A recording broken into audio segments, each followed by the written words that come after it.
김정희 권사님, 최 권사님이 요새도 책을 읽으시나요?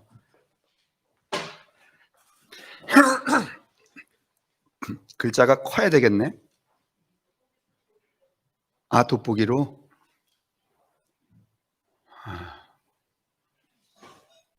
제가 이제 오늘 그 설교에 이 톨스토이의 바보 2반 이야기 하려고 그러거든요. 혹시 바보 2반 책을 읽으신 분? 오. 이 톨스토이가 이제 러시아 사람인데 나이 50에 요즘 굉장히 큰 아주 뭐 수십 에어커의 큰 많은 땅을 가진 그 대지주였잖아요. 이 톨스토이 이 선대가. 근데 그 50살에 이 톨스토이가 회심을 하게 돼요. 이제 그 회심의 근거가 뭐 예수의 산상수훈이라고 그러는데 이제 이짝 동쪽으로는 기독교가 분열을 하면서 네스토리우스파라고 지금 정교회, 그리스 정교회 같은 이제 그 기독교파가 이제 이동을 하는데, 거기서 이제 이 톨스토이가 예수를 영접하고 그 산상수훈을 읽으면서 이제 회심을 하죠. 그리고서는 그 엄청나게 많은 이제 땅을 이제 소작인들에게 나눠줬다 그러니까 여러분 생각에는 한 10,000평 나눠준가 보다 이렇게 생각하시는데, 그 정도가 아니고, 저기 지금 우리 주보의 맨 뒤편에 보면은 제가 그림 하나 넣었잖아요. 그게 밭 가는 톨스토이예요. 수십만 평이죠. 근데 이제 그걸 나눠준 이후에 이 기독교 사상, 그러니까 이 톨스토이는 적어도 이제 우리 생각에는 그 기독교를 오늘 우리처럼 이해하지 않고 본질적으로 이해했던 것 같아요. 그래서 그 주변에 있었던 러시아 민담들, 짧은 이야기들을 이제 묶어서 이제 책을 이제 만들어 갖고서는 그 동네 사람들에게 들려주고, 이를테면은 선교를 한 거예요. 예수의 정신이 무엇인가, 어떻게 살아야 되는가 하는 이야기를 하는 중에 그 기존에 있었던 그 민담 중에 바보 2반이라는 그 이야기를 이제 자기가 모아서 만들어내요. 그래서 그 대표성이 있다 그래서 바보 2반. 이게 어린아이들이 읽어야 될 책인데, 요즘 아마 부모님들이 세상에 도깨비 장난같이 미쳐 돌아가니까 이런 건 안 읽히고 무슨 10살에 주식 부자 되는 거 이딴 거 읽힐 거야. 그러니까 애새끼 망치는 거야, 처음서부터. 그래서 이 바보 2반 얘기에 무슨 얘기 나오는가 하면, 저는 이 책 들고 나오면서 생각해요. 이거 오늘 책을 누굴 드리지? 그랬더니 최 권사님이 딱 오셨네. 할머니 권사님이. 돋보기 쓰고 재미있으실 거야. 옛날 어른들 정서하고 맞는데, 이제 중간에 이제 끄트머리에 제가 드리려고 했던 이야기인데, 그 바보 2반은 바보예요. 그야말로 형이 2명이 있어요. 큰 형은 군인이었고 작은 형은 장사꾼이었고 여동생이 하나 있었는데 이 장애자예요. 정신적인 장애자예요. 근데 이제 그 집이 톨스토이네 집이 부자였으니까 자기네 상황도 상정이 되었는데, 어차피 2반은 바보고 그다음에 그 누이 동생은 정신병자고 형들만 이제 그 군인이 되어서 전쟁터에 나가고 권력을 얻으려고 하고, 이제 그럴 때마다 이 큰형은 이 바보 2반하고 그 마르셀리노라고 하는 그 누이 동생한테 와서 뭐라고 말하는가 하면, 야, 너네는 바보에다가 천치니까 아버지 땅 물려받아도 소용없잖아. 그러니까 그거 날 줘. 내가 말이지 나라를 구하고 큰 권력을 얻어서 사람을 이롭게 하는데 쓸 거야. 그러면 이 바보 2반하고 동생 2반하고 이 누이 동생은 그러세요. 우린 쓸모가 없어요 하고 내줘요. 또 둘째 형이 장사하는데 돈 이만큼 벌면은 또 더 많이 벌러 가야 되니까 또 자본금이 들잖아요. 그러면 또 이 2반하고 누이 동생한테 찾아와 갖고 달라고, 너네 바보 천치니까 어디다 쓰겠냐고. 그러면 또 이 2반이 이렇게 말해요. 그러세요. 우리는 있는 게 귀찮아요. 이제 내용이 이제 그런 거에 제가 좀 각색을 하면, 형들이 그 재산을 가져가서 권력도 얻고, 그 다음에 이 큰 재화도 얻어요. 그리고 그냥 이 이반하고 누이 동생은 그 아버지의 그늘 밑에서 그냥 가난하게 살아요. 뭐 이야기가 쭉 이제 나오지만은 그 사이에 귀신 3명이, 마귀가 이 4명의 이 형제들에게 누가 인간다운가 하는 것들을 시험하기 위하여서 이제 이 큰형 샬몬이라고 하는 큰형, 둘째, 그 다음에 이반 이 여동생한테 와서 나락으로 떨어뜨리는 숙제를 계속 내요. 이제 이야기의 결론은 이거예요. 그렇게 바보 천치 동생들한테 모든 걸 다 뺏어가고, 모든 것을 뺏어가는 형에게 아무런 저항도 없이 그냥 가져가세요, 가져가세요 이렇게 했던 바보 이반과 그의 누이 동생, 마귀가 그 4형제를 시험을 했는데, 이 큰형하고 군인이었던, 권력을 추구했던 형하고 재화를 추구했던 형은 어떻게 되었을까요? 마귀의 유혹에 넘어갔을까, 아니면 마귀의 유혹을 이겼을까요? 틀림없이 넘어가게 돼요. 그래서 이 인간이 황폐해져요. 그리고 마귀에게 지지 않는 사람이 딱 한 사람이 있어요. 그게 누군가 하면 바보예요, 이반. 오늘 이 이야기는 우리에게 무엇을 시사해 주는가 하면, 이 세상을 살아가는데 마귀에게 유혹을 당했을 때 지지 않을 사람이 누구인가? 뭐 난 기도도 열심히 하고 말이지, 성경도 열심히 읽고, 그 다음에 뭐 지식도 있으니까 마귀에게 안 넘어가겠지. 그게 마귀에게 넘어갈 조건이요. 그게 많을수록 마귀에게 더 잘 넘어간다는 거예요. 그러면서 톨스토이는 마지막에 이렇게 말해요. 인생들아, 권력을 추구하는 거, 재화, growth, 많이 이렇게 가지려고 하는 거, 그런 것들은 다 도깨비 장난이다. 그 도깨비 장난을 순식간에 전복시키는 것이 누구인가? 큰형, 대장이 된 형, 전쟁터에서 말이죠, 전쟁 영웅이 된 형, 이 사람이 인생을 구하지 않는다. 재화를 많이 갖게 된 2번째 형도 세상을 구하지 않는다는 거예요. 세상을 새로운 세상으로 바꾸는 것은 누군가 하면 가져가세요, 가져가세요. 아무런 욕심이 없는 누구? 바보?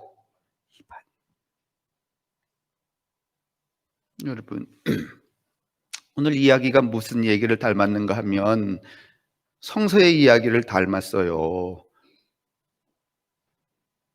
누가 새로운 세상을 만들까요? 트럼프가 만들까요? 바이든이 만들까요? 무슨 우리나라에 지금 무슨 저렇게 권력 투쟁하는 저분들이 새로운 세상을 만들까요? 아니에요. 새로운 세상은 저분들이 만드는 게 아니에요. 적어도 여러분, 혹시 여러분이 무슨 말씀이세요, 목사님? 세상을 바꿀 수 있죠. 그거는 여러분, 우리가 도깨비 장난 같은 것을 그 믿음으로 인하여서 그 믿음이 신화화되고, 그 신화가 진리처럼 굳어졌기 때문에 그래요. 오늘날 많은 사람들은요, 무엇을 믿는지 아세요? 주식 사야 된다고 믿어요. 그게 믿음이에요. 그래서 10살짜리 아이한테 말이죠, 주식으로 부자 되는 법을 가리키는 거예요. 그게 믿음이기 때문에. 그런데 그 믿음을 나만 믿는 게 아니라 이 사람도 믿고 이 사람도 믿고 이 사람도 믿고 이 사람도 믿으면은요, 사회 전체가 어떤 신화를 구축하게 돼요. 인생을 살려면 주식을 사야 돼. 이 신화가 오래 고착화되면은 뭐가 되는가 하면 진리가 돼요. 그런데 이 바보 이반은요, 그 그릇된 믿음과 그릇된 신화, 거짓의 진리를 어떻게 하는 거예요? 전복을 시키는 거야. 무너뜨리는 거야.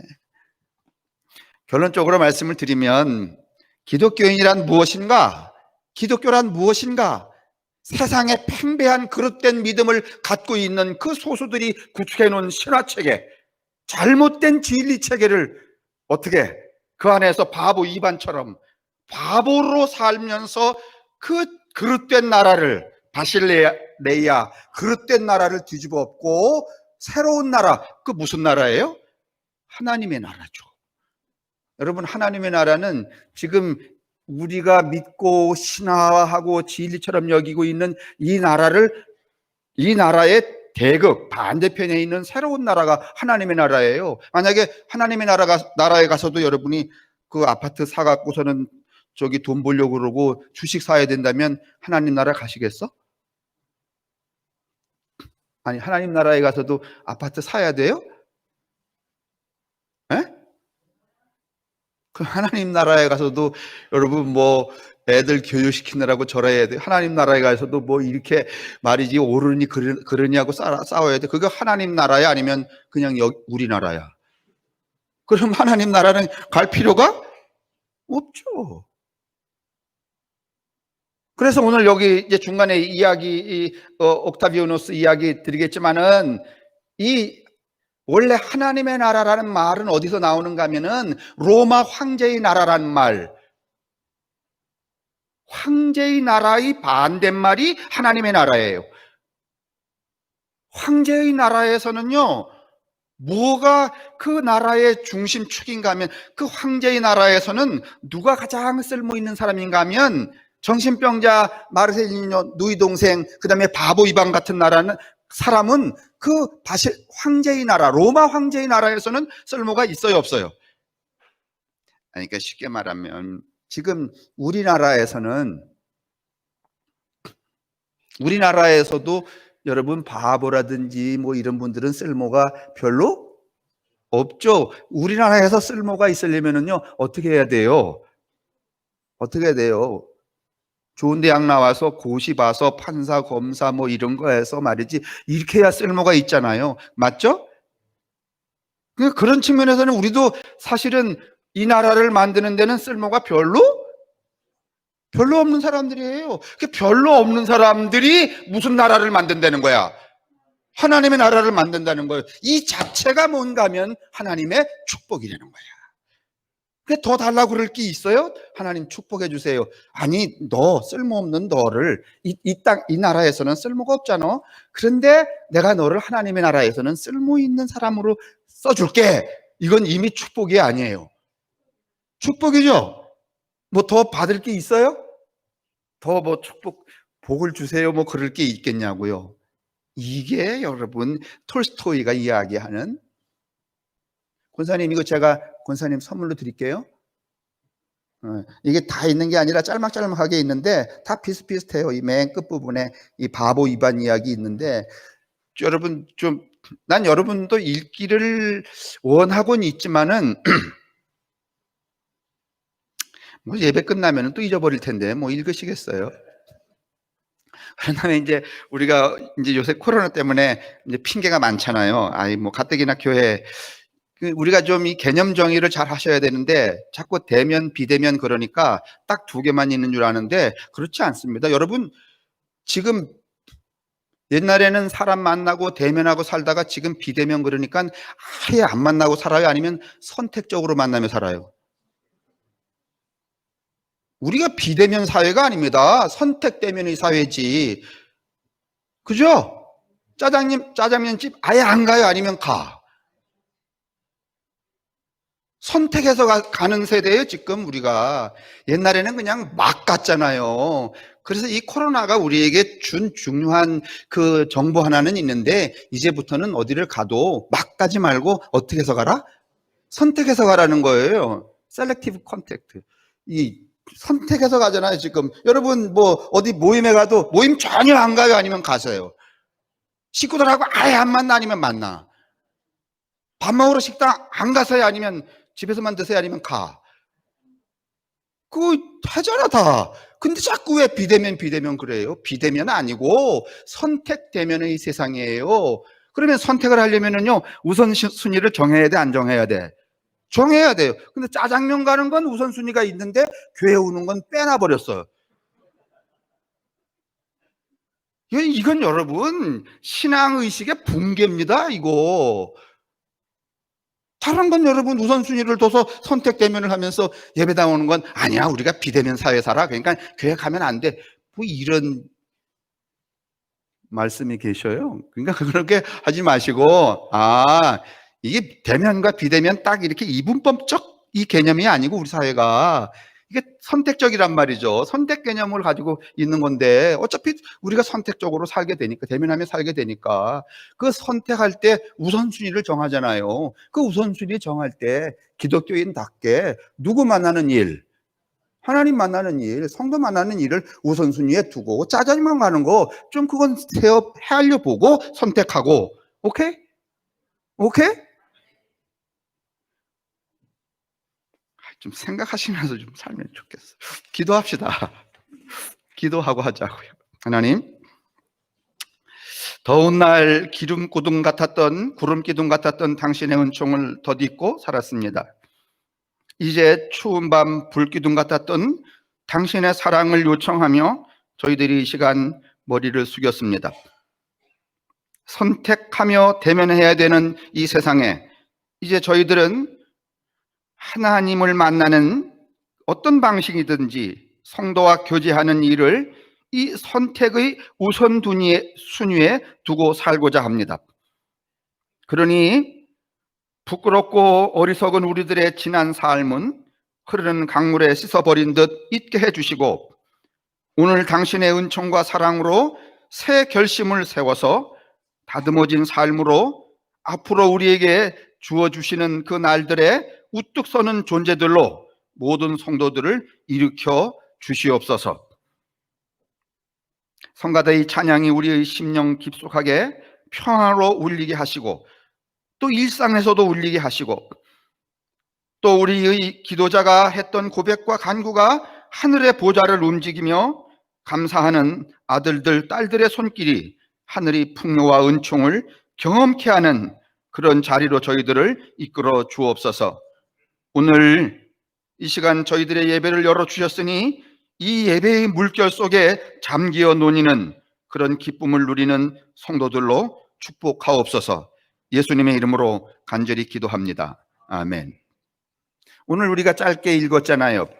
13장 20절 21절 읽었는데 거기 제가 주어를 여자가 누룩을 빵 반죽에 몰래 넣다 이렇게 막 하질 않고 누룩을 여자가, 주어를 제가 사람으로 하지 않고 이 누룩이라고 바꿔버렸어요. 제가 이 제목 달면서 이제 화요일인가 올렸는데 달면서 조용홍 원사가 오늘은 성가대 찬양을 뭘로 택할까? 필경 그걸 봤을 거란 말이에요. 거기에 맞는 뭘 골랐을 건데 그 사실 저도 제목을 달 때 그 조용원 권사를 좀 배려하는 마음으로 덜 고심하게 하려고 하는 게 좀 많아요. 왜냐하면 본래 제가 달려고 했던 제목은 바보 이반과 예수 이렇게 달려고 했던 거거든요. 이게 너무 이 함축적이잖아요. 그러면 조 권사님이 이 성가대 찬양 고를 때 얼마나 애먹겠어. 그래서 제가 이렇게 하느라고, 저도 참 생각이 많아요. 그러니까 쑥쑥 이렇게 하는 게 아니라. 자, 그런데 말이죠. 오늘 여기 본문에 보면은 예수님이 하나님의 나라는 무엇과 같은가 이렇게 말했어요. 그리고 나오는 게 누룩이에요, 여러분. 그리고 두 번째 나오는 게 여자예요. 세 번째는 뭔가 하면 몰래 감췄다예요. 자, 누룩, 여자, 몰래 감췄다. 이게 다 부정적이에요, 아니면 긍정적이에요? 여러분 신약 성경에 보면은요, 예수님이 그 유대인들이나 바리새인들이나 사두개인들, 그 유대교의 종교적 그 전통과 윤리 안에서 사람들을 심판하고 그 다음에 사람들을 배제하고 자기들만 구원을 받았다라고 하는 이들에게 뭐라고 말하는가 하면 이렇게 말해요. 대중들에게 설교할 때 예수님이 이딴 말씀을 많이 하신단 말이에요. 그 본문 제가 써놨지만은, 여러분 저 누룩 같은 새끼들을 조심하세요. 기억나세요? 아니, 예수님이 바리새인이나 이런 사람들을 뭐와 같다고 비유하셨다고요? 누룩 같다고 그랬잖아요. 부정적으로 쓰는 거야. 누룩 같다고 하는 그 부정적 의미는 뭔가 하면은 저 인간들이 건강하다는 거야, 아니면 부패하다는 거야? 부패하다는 거예요, 여러분. 여러분, 누룩은 하는 일이 뭐예요? 우리가 좋게 말하지만은요, 썩게 하는 거예요, 부패하는 거예요. 빵 반죽이 부푸는 거나, 여러분, 사람이 죽으면은 여러분 가스가 팽창해서 부풀어 안 부풀어요? 부풀어요. 똑같은 거예요, 여러분. 이게 누룩은 어떻게 하는 거다? 어떻게 하는 거다? 부패하는 거다. 다시 말하면 쓸모가 있다 없다? 쓸모가 없다는 거예요. 이게 쓸모가 없는 게 아니라 아예 있으면 나쁜 존재예요, 이게. 보세요, 여러분. 구약 성경에 이스라엘 백성들이 여러분 6월절에 그 에집트의 노예에서 탈출할 때 뭐 먹고 나왔어요? 1번 누룩을 넣은 빵, 2번 누룩을 넣지 않은 그냥 생따지 그냥 밀가루 반대기. 이 짝은 대답 안 하실래요? 이스라엘 백성들이 출애굽을 할 때 빵 먹고 나왔잖아요. 그죠? 근데 그 빵이 누룩을 넣은 빵이에요? 아니면 누룩을 안 넣은 빵이에요? 왜 그랬어요, 여러분? 누룩을 안 넣은 빵이에요. 누룩이 들어가지 말아야지만 정결한 거거든. 누룩이 들어가면 부정한 거거든. 누룩은 썩는 거거든. 누룩은 나쁜 거거든요. 그래서 구약 사람들 이 성서 신약이나 구약의 그 의미소는, 이 누룩에 대한 의미소는 긍정이 아니에요. 그 반대 부정이에요. 나쁜 거예요. 쓸모없는 거 잊지 말아야 될 거예요. 그런데 여러분, 예수님이 자, 여러분, 하나님 나라는 누룩 이러면은 사람들은 그냥 그 무의식의 의식 속에 우리가 유교 사회에 오래 살아서 말이죠. 그런 건 지금 많이 없어졌지만은 예전에는 뭐 아침에 나가갖고서는 여자 만나면 뭐가 없다? 지난번에 제가 걸어 나갔다가 힘들어갖고서 택시 타고 들어오는데 그 택시 아저씨가 난 묻지도 않았지 뭐 뒤에 앉아서 마스크 썼으니까 근데 딱 이러더라고. 날 데리고 오면서 오늘은 재수가 더러워요. 그래서 제가 왜요? 그랬더니 아침에 여자를 태워서 이런 이게 여러분 사회 가치화되는 거예요, 여러분. 그 누룩은 구약 시대 때나 신약 시대 때나 이스라엘 사람들에게는 여러분 좋은 거야, 나쁜 거야? 재수 없는 거예요, 여러분.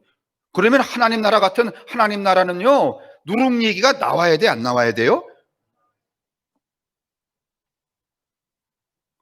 누룩 얘기가 나오면 안 되죠. 왜냐하면 하나님 나라는 부정한 나라가 아니라 정결한 나라에, 아니 오죽하면 이스라엘 백성들이 여러분 출애굽을 탈출하여서 가나안 새 나라 새 땅을 향해 가는데도 빵을 먹는데도 뭘 넣지 말아야 됐어요? 누룩을 넣지 말아야 되었어요. 무교병을 먹었어야 됐어요. 그런데 여러분 새로운 나라를 만드는 로마 황제의 바실레아가 아니라 하나님의 나라를 말하는 입장에서 예수님이 거기 누룩을 넣어야 된다고 말하면은요, 사람들이요 좋아했겠어 아니면 싫어했겠어요?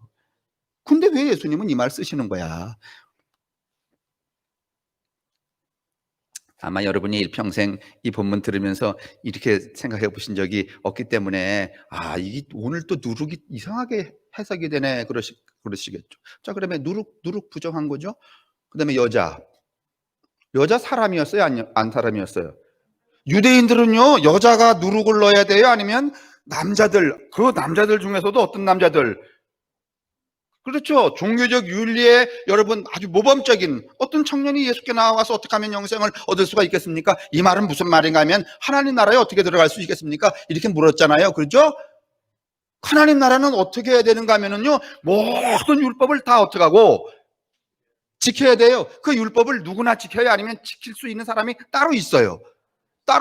근데 거기 하나님 나라를 만드는데 여자가 그것도 그 더러운 누룩을, 그러면은 이미 재수 또 꽝이야.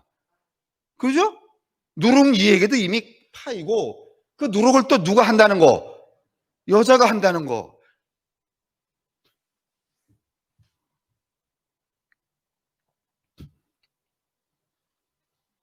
근데 그 하나님의 나라를 그 더러운 사회적 의미소인 누룩을 인간도 아닌 부정한 존재인 여자가 그거를 빵 반죽에 넣는데 봐라 하고 넣었다는 거야? 아니면 몰래 넣었다는 거야? 여러분, 하나님의 나라를 설명하는데 이렇게 해야 돼요. 누룩을 여자가 몰래 넣었다. 그게 하나님의 나라다. 이게 도대체 무슨 이야기일까요? 제가 앞에도 말씀드렸지만은 로마 황제의 나라는 누룩 같은 존재나 여자 같은 존재가 몰래 만들 수 있는 나라가 아니었어요. 그렇기 때문에 예수가 만나고 있는 이 대중들은 지금 어떤 사람들인가 하면은 예수는 누룩 같은 사람들이 아니라 나라를 세울 만한 사람들, 이 사람들하고 지금 상대하는 게 아니라 당시의 사회에서 누룩처럼 취급을 받던 무지랭이들. 무지랭이라는 말은 제가 이게 목사들 이렇게 쭉 이렇게 만나서 대화를 해봐도 무지랭이라는 말을 용어를 쓰는 사람은 별로 저밖에 없어요. 근데 이제 권사님도 무지랭이 하는 거 보니까 이게 성함에 물들어서 그래. 쓸모없는 사람들 천지란 말이에요. 이 사람들은 이 로마의 황제의 나라에서는요, 아무 쓸모가 없어요. 여자들, 누룩 같은 존재들, 그 다음에 또 숨어 살아야 되는 것처럼 몰래 해야 되는 사람들. 근데 오늘 예수님이 이 사람들에게 뭐라고 말하는가 하면 바로 여러분들이, 바로 너희들이 세상은 당신들을 쓸모없는 추하고 더럽고 필요 없는, 그리고 드러낼 수도 없는 존재 인간으로 취급하지만은 나는 여러분들에게 말한다. 여러분이야말로 하나님 나라를 세우는 주역이다. 여러분, 이것보다 더 큰 축복이 어디 있을까요? 여러분, 이게 복음의 진수예요. 이게 예수가 여러분 당시의 세상의 사람들에게 던졌던 그 축복의 선언이에요. 그 존재의 완전한 탈바꿈. 이 말은 여러분 역설적으로 또 이야기하면 무슨 의미를 갖는가 하면 바로 여러분들이 갖고 있는 그 삶의 가치가 지금 이 세상에서는 어떻게 쓸모없이 여겨지고 아주 무능한 가치처럼 생각이 들지만은 여러분과 하고 저의 가치는 이런 거 아니겠어요? 이제 돈 있는 분들이나 저렇게 권력 있는 분들은 말이죠. 대통령도 마찬가지예요. 나는 대통령쯤 하시고 나면은 그건 그 회사에다가 아들 회사에 돈 돌리려고 말이지, 그렇게 공작을 해갖고 말이지 해서 저렇게 감옥에 17년을 받아서 가는 것보다는, 저기 어디야? 지난번에 왜 어디죠? 북유럽의 어느 나라 대통령 저기 임기 전에 나 그만두겠다고 하고선 나왔는데 그 양반 타고 다니는 게 1958년산 폭스바겐이라며. 자기가 운전하고 다니고. 한번 대통령쯤 했으면은 그냥 그 대통령이라는 그 명예로 그냥 인생을 살다 죽어도 괜찮을 텐데 좀 이해가 안 가는 게, 왜 그렇게 돈에 집착을 할까? 아니 아니 이게 가치관이 좀 달라서 그래요. 엄마가 대학 교수고 남편이 법학과 교수고 법무부 장까지 갈 정도면, 아니 딸내미가 그걸 도와줘 갖고 말이지, 뭘 도장을 찍었느니 안 찍었느니 그 참 말도 안 된, 가짜로 받았느니 안 받았느니, 그 정도 되면 꾀미 애비가 야 이년아 너는 너대로 살아 좀, 이런 기계는 없나? 이건 우리 촌놈 쓸 생각이죠. 그러니까 우리 촌놈들 이 사고 체계니까 저짝 세계에 우리가 낄 수가 없는 거예요. 우리가 마치 뭐와 같은가 하면은 누룩 같은 거고, 우리가 뭐와 같은가 하면은 여자 같은 거고, 그저 있으나 없으나 몰래 감추인 듯한 존재 아니요? 그죠? 그런데 여러분, 하나님이 당신의 나라를 만드는데 저 사람들로 만드는 게 아니라 누구를 통하여서, 그렇죠, 이런 우리를 통해서 만드신다는 거 아니에요? 정말 고맙지 않아요?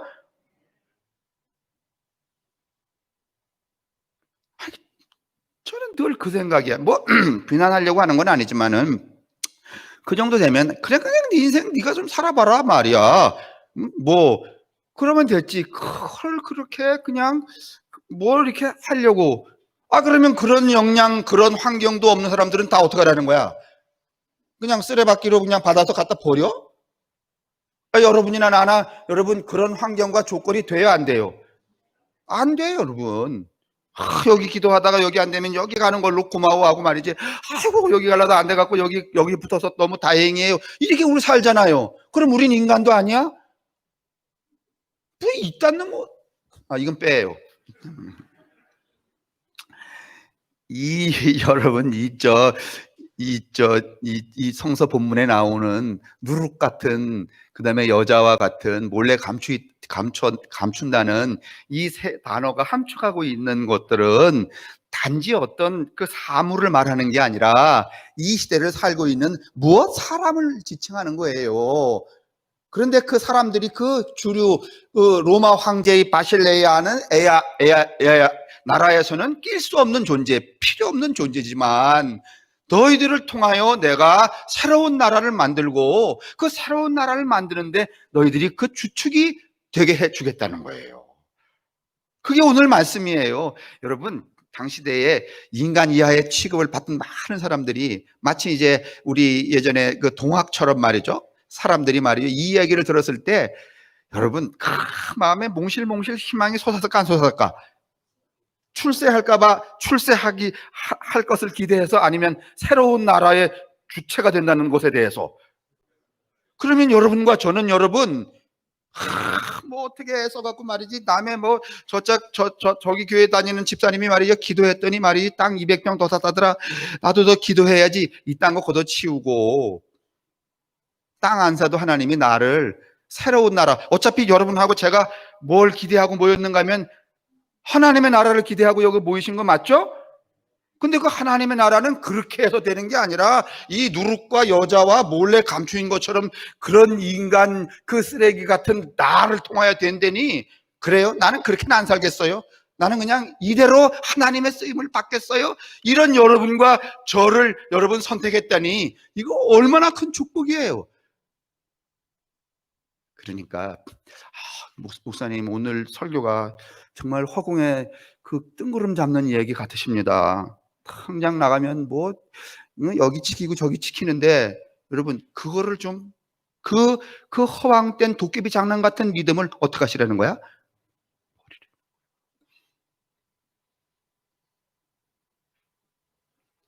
이 사람이 우리가 이 군중화되고 선동되기 쉬워갖고 누가 뭘 이렇게 한 사람이 뭘 이렇게 생각하면 거기에 동조하기가 쉬워요. 그래서 이 믿음 체계가 여러분 아주 순식간에 바뀔 수 있어요. 내가 교회 다니지만 그래도 열심히 기도하는 사람은 좀 주식도 좀 사야 된다더라. 좀 땅도 사야 된다더라. 그게 뭔가 하면 하나님께 영광을 돌리는 길이라더라. 지금 대한민국에 있는 모든 이 기독교 공동체의 의식 구조가 그런 거잖아요. 그게 믿음으로 형성이 됐잖아요. 이게 이 사회의 신화처럼 굳어져 버렸어요. 신화가 돼 버리니까 이게 뭐처럼 여러분 이렇게 돌아다니고 있는가 하면 진리처럼 돌아다니고 있어요. 그러나 이제는 여러분 그렇게 해서 성장하는 그 외적인 성장이 우리 사회를 구동하지 않는다는 게 이미 결정이 됐어요. 디그로스. 이제는 아니에요, 그런 거. 그렇다고 뭐 자발적으로 우리가 그냥 가난에 가자는 그런 게 아니라 의식 체계를 좀 바꾸자는 거예요. 그 이야기를 오늘 지금 13장 20절, 21절 예수님이 하나님 나라라고 하는 그 엄하고 순수하고 로마 황제의 나라와는 완전히 다른 퍼펙트한 모든 인간이 평등하고 모든 인간이 함께 행복할 수 있는 나라를 추구하면서 그 용어를 뭘 쓰고 있는가 하면 누룩과 여자와 감춘다는 부정어를 쓰고 있는다는 거예요.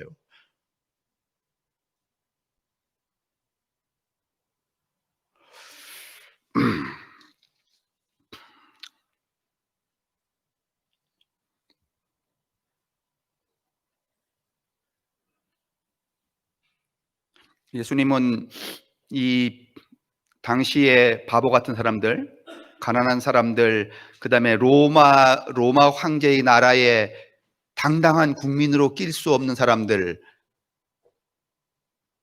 이 사람들에게 무슨 이야기 하는가 하면 무슨 도덕적 위로나 아니면 그다음에 윤리적인 심판이나 이런 거 하지 않으시잖아요.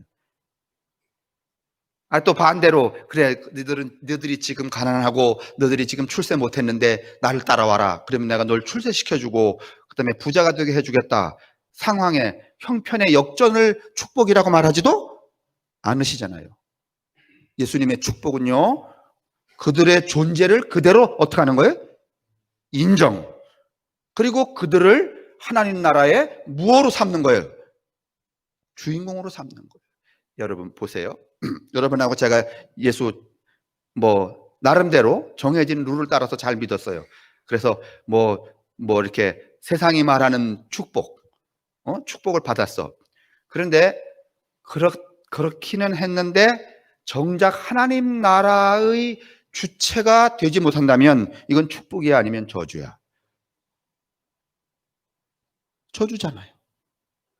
그런데 오늘 이 시간에 적어도 2020년의 이 시점으로 오늘 이 말씀을 우리가 소환을 해서 우리에게 적용해 본다면, 지금 하나님이 여러분과 제게 뭐라고 말씀하시는가 하면, 야, 너들 그래봤자 누룩 같잖아.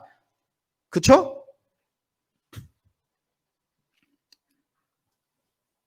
우리가 아무리 애쓰고 지금 발버둥을 쳐도요, 우리의 그 신분과 처지가 누룩을 확 벗어나서 금덩이처럼 확 쫙 할까요? 예? 그렇지 않아요. 우리의 신분과 처지는 지금도 여전히 누룩이에요. 우리가 지금 누룩 같지만은 하나님이 오늘 우리에게 말씀하시는 거예요. 예수님이 내가 하나님 나라를 만들어 가는데 누룩 같은 너를, 세상이 거들떠보지 않는 너를, 그 다음에 그저 숨어 지내듯이 지내야 되는 너를 내가 하나님 나라를 만들어 가는데 내가 너를 주체로 쓸 거야. 여러분, 이거 축복이 아니에요. 이거보다 더 큰 축복이 있을까요? 아유, 하나님 그딴 소리는 하지 마시고요. 나는 주체는 안 돼도 좋으니까 복권이라도 좀 맞추게 해주세요. 여러분, 이건 기독교가 아니에요. 여러분, 이건 예수하고 아무 상관이 없어요. 여러분, 이건 선앙당 귀신한테 비는 거야. 이건 선앙당 믿음이지. 오늘 예수는요 이렇게 가르치지 않잖아요.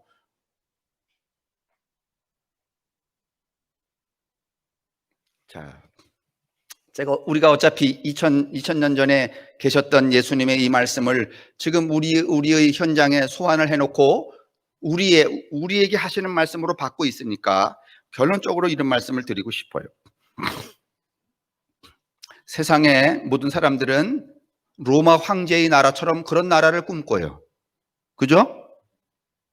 돈 많이 벌고 출세하는 나라, 그게 이 세상 나라예요. 로마 황제의 나라예요. 그죠? 그런 나라를 꿈꾸는 한 그렇지 못한 다수가 끊임없이 발생을 해요, 안 해요? 아니, 모두 다 출세해요? 모두 다 돈 벌어갖고 말이죠, 저 청와대로 들어가요?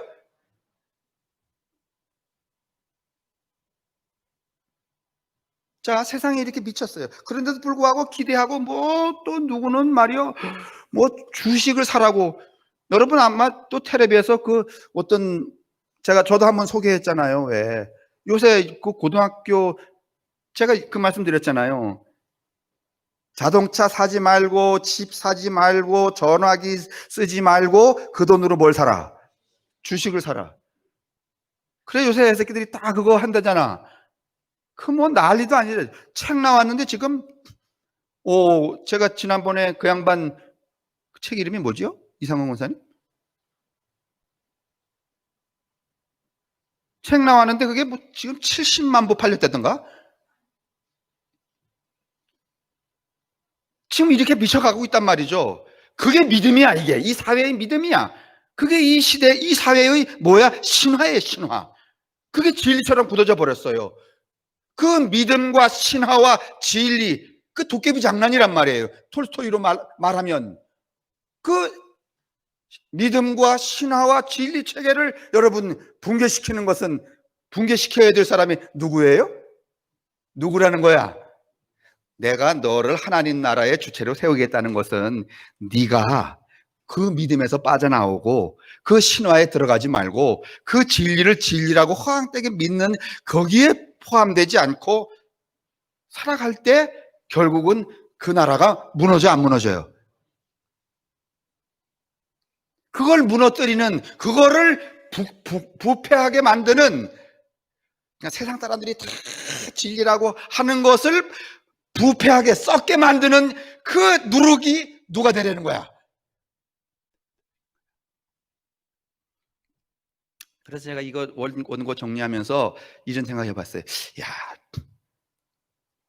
감리교회 10,000명 좀 더 돼, 이제 목사가요. 감리교회 목사가 10,000명 좀 더 되고, 다른 건 모르죠. 하여간 10,000명쯤 되는 그 목사 속에서 너는 저 사람들이 그 믿고 있고 신화화하고 있고 진리라고 하는 것들을 썩게 만드는 누룩 같은 구실을 좀 하고 살았나? 허태수가. 아니 뭐 이 감리교도 말이죠. 무슨 교리라든지 뭐 이렇게 무슨 진리처럼 이렇게 굳어져 있는 게 있잖아요. 이래야 된다는 저래야 된다는 둥. 내가 거기에 동조가 돼 갖고 말이지 미친놈처럼 살았는지 아니면은 그 도깨비 장난 같은 것을 이 바보들아 이건 도깨비 장난이야. 그래서 내가 몰래 거기다가 뭘 집어넣는 거야. 그 작용을 내가 하며 살았는지 제가 생각해 봤다니까요. 근데 제가 그러니까 그 말은 말이죠. 어떤 한 집단에서 제가 누룩같이 살았다는 것은 그들과 함께 살았다는 거야? 아니면 그들이 보기에 좀 삐딱했다는 거야? 예? 그럼 여러분 보시기에 제가 어떤 것 같아? 그 사람들하고 계속 박수 치며 지낸 것 같아? 아니면 좀 삐딱한 것 같아? 여러분 생각대로인데 야 그래도 잘못했구나. 이왕 삐딱하려면 일찍부터 제대로 그래서 나로 인하여서 이 신화화되어 있고 진리처럼 굳어져 버려서 맨날 싸움박질이나 하고 출세하려고 저렇게 머리통 터지게 싸우고 말이지 충질하는 이 사람들을 아주 폭파시키도록 그냥 팽팽하게 부패해서 말이지 그래서 제가 목사 그만둘 때 모두 해체가 되고 예? 감리교도 그냥 팡 터져서 그래야 새로운 나라가 올 거 아니에요. 아니 왜 제가 이 생각하게 되는가 하면 지난번에 한두 주 전에 민 목사님도 봤는데 요번에 그 무슨 선거에 나왔던 어떤 분이 그렇게 교분이 있었던 분이 아니에요. 저 위고 그런데 저를 좀 만나자고 그러셨어요. 그래서 제가 이제 찾아오셨고 또 제가 갔었는데 그 이야기인즉슨 이거예요. 당신이 알고 있는 그 신학교 출신 중에 종교 철학과를 나와서 한국 사람인데 미국에서 사업하다가 지금 한국에서 베네수엘라 대사로 있대요. 근데 이분이 미국에서 사업하면서 돈을 많이 벌었는데 신학교를 나왔으니까 한국에 들어와서 보니까 이게 다 정말 도깨비 장난질들을 하고 있는 거야. 여기저기. 이거 어떻게 했으면 좋겠나. 뭐 회장이 바뀌면 되나 감독이 바뀌면 되나. 그거 가지고는 안 될 것 같아. 이미 썩었어. 이걸 터쳐버려야 되겠는데 뭘로 터쳐야 되나. 그렇게 생각하다가 신학교를 하나 새롭게 완전히 새로운 신학교를 지금 이렇게 무슨 목사 양성하는 무슨 학원 같은 신학교 말고 신학교를 하나 했으면 어떻겠나. 이제 그 생각이 들어서 그 목사님께 말했고 그 목사님이 두루두루 생각하다가 어쩌다가 내가 찍혀갖고 저를 만나시면서 그 얘기 하시는 거예요. 그 양반이 돈은 얼마든지 된다고 하니 신학교 하나를 만들어 다오. 그래서 제가 그 얘기 들은 다음에 아니 지금 이게 어떤 누룩도 들어가서 폭파하기 어려운 부패시키기 어려운 만큼 이렇게 말이지 강철처럼 굳어져 버린 집단인데 에? 그것도 뭐 빵 반죽이거나 뭐 이래야지 누룩을 넣지 누룩이 되지. 지금 우리가 지내고 있는 이 종교의 큰 집단이 빵 반죽처럼 말랑말랑할까 아니면은 한 4m짜리 저 주철로다가 이렇게 뒤집어 씌운 것 같을까? 예? 단단하잖아요. 거기에 여러분 누룩 넣으면 그게 터질까 아니면 누룩이 죽을까?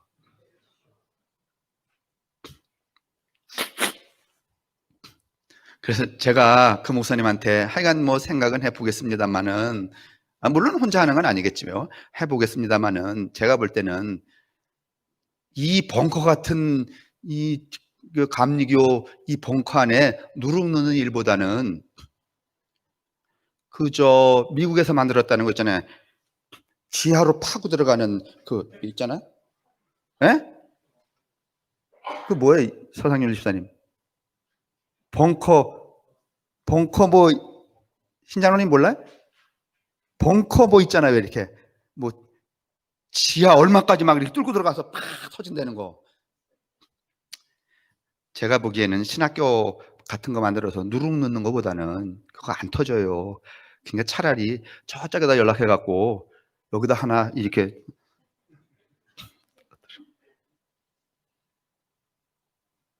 그러니 세상이 얼마나 그릇되게 도깨비 장난처럼 이게 벙커화 됐어요.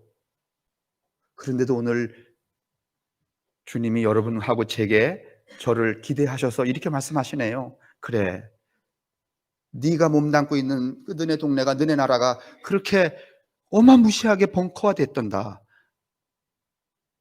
그 어떤 생명도 살아남을 수 없는 그게 너네 믿음이고 너네 신하고 너네 진리다. 그러나 내가 너 그걸 깨버리고 새로운 나라를 만들겠다. 그런데 누굴 쓰겠다? 너를, 여러분하고 저를 쓰겠다는 거예요. 주여, 어떻게 했으면 좋겠습니까?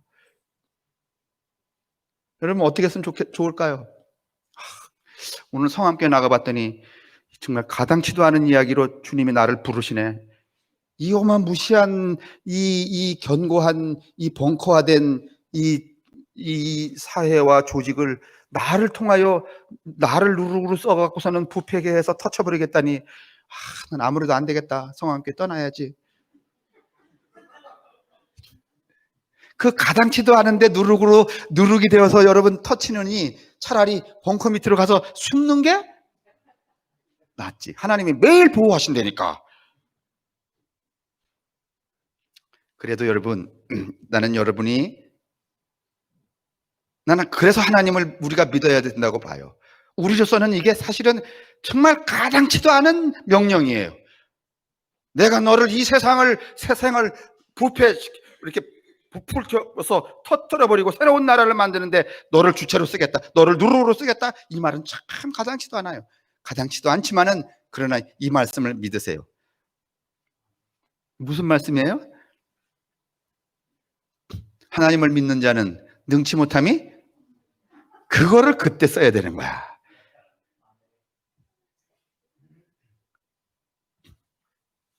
어느 천년에 그게 될지는 모르죠. 그러나 하나님이 우선 이 2000년 전에 이 말씀을, 이때 당시에 이 말씀을 우리가 오늘 2000년 11월 8일에 지금 소환했어요. 소환된 그 말씀이 2000년 전에 사람에게 말하는 게 아니에요. 누구에게 말하는 거예요? 여러분과 제게 말하는 거예요. 새로운 나라를 만들려면은 이 나라가 구축하고 있는, 그게 뭐 교회 나라든지 사회 나라든지 그 나라가 구축하고 있는 믿음 체계, 주식을 사야 된다든지 땅을 사야 된다든지 돈을 벌어야 된다든지 이런 믿음 체계와 그 체계화된 신화 구성, 그 신화를 진리라고 믿는 이것이 어떻게 돼야 돼? 붕괴돼야 돼요. 우리는 이 어마무시한 것을 붕괴시킬 여력이 없지만은 여러분과 제가 살고 있는 그 삶의 자리에서 오늘 이 가치, 하나님이 나를 부르셨단 말이지. 그리고 부르셔서 축복하셨다. 어떻게 축복하셨냐? 무슨 뭐 돈 벌게 해준다 말이지, 뭐 오래 살게 해준다, 이런 축복이 아니라 너 쓸모없는 이 세상에서 말이지 변변치 않은 인간인데 내가 하나님 나라의 주체로 내가 너를 쓰겠다라고 축복하셨잖아요.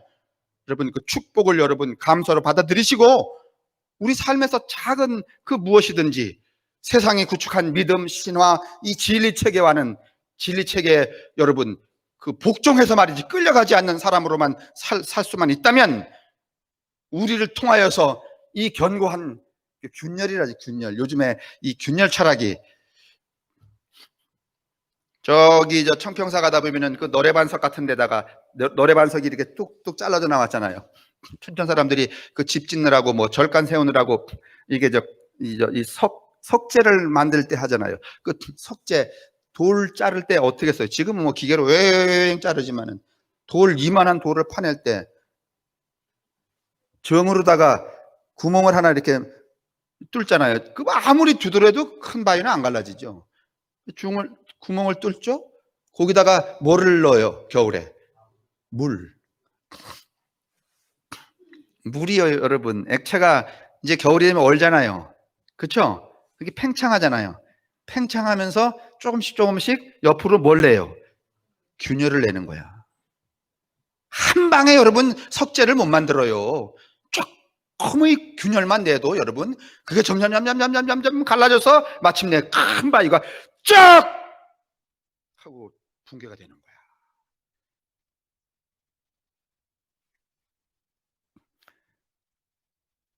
그걸 뭐로 비유할 수 있는가 하면 한 알의 밀알이 떨어져 썩어 죽으면 많은 열매를 맺느니라.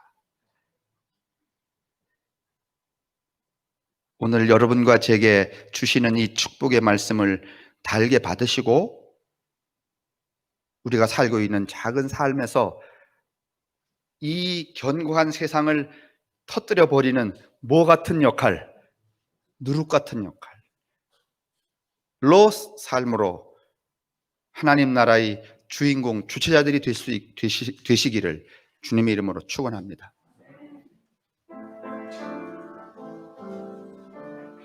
자비로우신 주여, 우리 모두를 당신의 나라의 주인공으로 부르신 것에 대해서 감사합니다.